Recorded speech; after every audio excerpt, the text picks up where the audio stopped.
আজকে যদি আমাদের এই মুখ্যমন্ত্রী চলে যায়, বিজেপি চলে আসে, তাহলে এই যে আমি গর্বের সঙ্গে যে দাড়ি নিয়ে বাড়াচ্ছি, এই দাড়ি নিয়ে আমার ক্ষমতা নেই আমার এই এতে পশ্চিমবাংলায় কোনো জেলাতে যাওয়ার।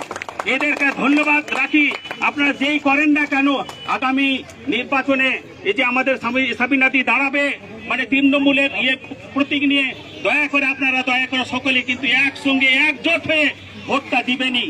কেননা যে যদি আমাদের মমতা ব্যানার্জি এতে না থাকে দায়িত্বে, তাহলে কিন্তু বিজেপি চলে আসবে।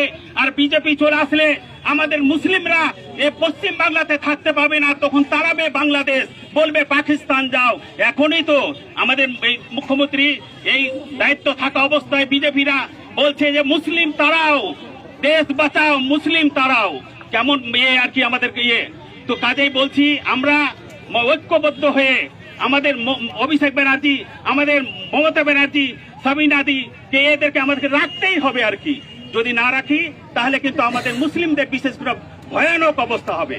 এটা বললাম, যদিও বলা আমার উচিত ছিল না, কিন্তু বললাম যে এই আমরা যদি না ভোটটা দিই, অন্য দল চলে আসে, তাহলে বিশেষ করে মুসলমানদের একেবারে সর্বনাশ হয়ে যাবে আর কি। এই যে দেখছেন আমাদেরকে ভোটে বাদ দেওয়ার জন্য কত রকম করছে। আজকে 2002 সালে কার নাম নাই, কার বাপের নাম নাই, কার দাদুর নাম নাই, কার মায়ের নাম নাই, কি একদম আমরা জন্মান্তর থেকে এখানে বাস করে আসছি, অথচ আমরা নাকি বাংলাদেশি। আমরা বাংলাতে কথা বলি, তার মানে আমরা হচ্ছি বাংলাদেশি আর কি। কাজেই আমাদেরকে ঐক্যবদ্ধ হয়ে, আমাদেরকে সুশৃঙ্খল ভাবে, আমাদেরকে যে করে হোক একজোট হয়ে, যেই যা করেন না কেন, যে একজোট হয়ে আমাদের মমতা ব্যানার্জিকে, অভিষেক ব্যানার্জিকে, সাবিনাদিকে আমাদেরকে এই চেয়ারে রাখতেই হবে, এ বলে আমি আমার বক্তব্য শেষ করলাম। শ্রদ্ধেয়া মাননীয়া সাবিনা আহসান মহাশয়া ও উপস্থিত জনসাধারণ বৃন্দগণ, আমার শরীর খারাপ বলে আমি কিছু বলবো, অবশ্যই কিছু বলবো।